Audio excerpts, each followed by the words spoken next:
Hi guys, 14th Prime here, back with another video review, and today we're looking at the Transformers Cyberverse Ultra Class Shockwave. I believe that is his size class. I'm actually not sure, but I'll be sure to look it up in case I'm wrong. Anyways, here he is in the spider tank mode. I don't have his box. Sorry, but this is arguably, at least in my opinion, the best figure out of Cyberverse as of, I believe they're on Wave 2. I think it's Wave 2. Excuse me. But, let's look at him. He has a nice spider tank mode. It is kind of weird for Shockwave, but in this sense it kind of works. Just so you can kind of see, here he is with the Warrior class or Deluxe class, which I'm pretty sure I reviewed this figure. If I didn't, I'm sorry, but I mean, in case I didn't, my opinion on this one is it's the best Warrior / Deluxe to come out of this line so far, which is kind of ironic because the only one getting the good figures is Shockwave. Everyone else is just getting terrible to meh to me. But even the Ultra class does the spider tank mode a bit better in my opinion. Like, it has a decent turret. It makes sense because with this one's gimmick it's just that, which really doesn't make sense. I guess I can say something. The legs at least transform back here, whereas these are just the feet, I guess is what I could say. But this one does have a gimmick, of course. How you activate that in this mode is you take this and pull it back, and bam, it's a shot, which I think works. It at least works out a bit better than the Deluxe Warrior class one, at least in it making sense, since you know. You see the barrel there, and it gets sucked in as he shoots above where the barrel was. I really didn't think about that till like after I got this one. Like, it really doesn't make sense.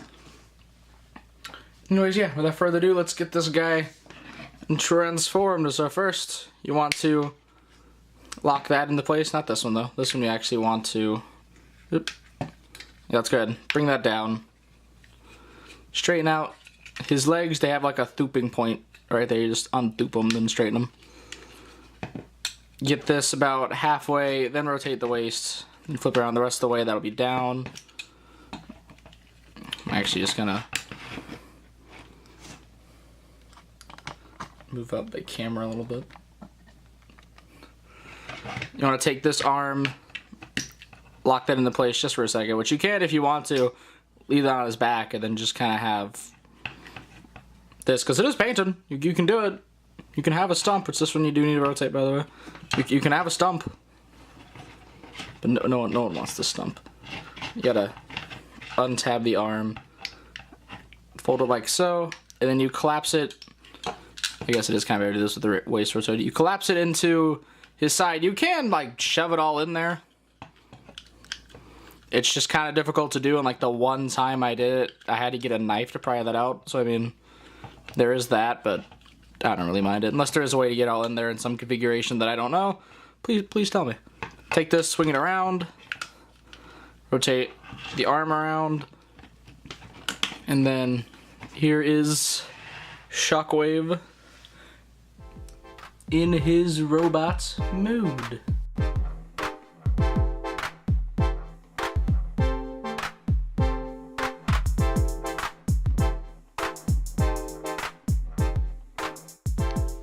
And it does look really, really nice. My one complaint, I guess, about paint-wise, is paint-wise, this thing does a pretty good job compared to what I would expect. But the only issue with the paint is that they didn't finish it right there, which that's the only thing that bugs me. Like on the Warrior class one or the Deluxe class, the sides of the arms aren't done, but that I can deal with that. But just right there, like if they would have not done the pink in there and did it right there, I would have preferred that. But it still looks nice.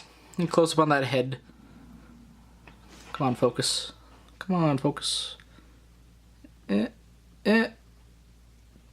trying. You can kind of see it. He has the little tiny eye above his normal eye. I guess you can kind of see it. Come on. Come on.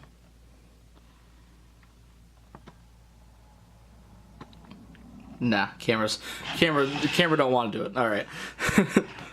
But he has a really nice head sculpt. He has some really, really big ears this time around. Proportions, it's not that bad. I really like how even on the back it's like the G1 toy or G1 like back plate on there. He does have hollow legs, but I mean it's actually not that bad. And, yeah, there's even a little bit right there, and I can live with it. But just for comparison, here's the Deluxe or Warrior class one. But you can see the differences. For example, he has no shoulder cannon, and also his legs. This one's legs are actually completely hollow, whereas this one's it's like only partially. Which to me, I do love this figure, but this is probably not only the best Shockwave of the line, but the best figure of the line from my experience. I have a few, not many, but this is definitely the #1 pick for me.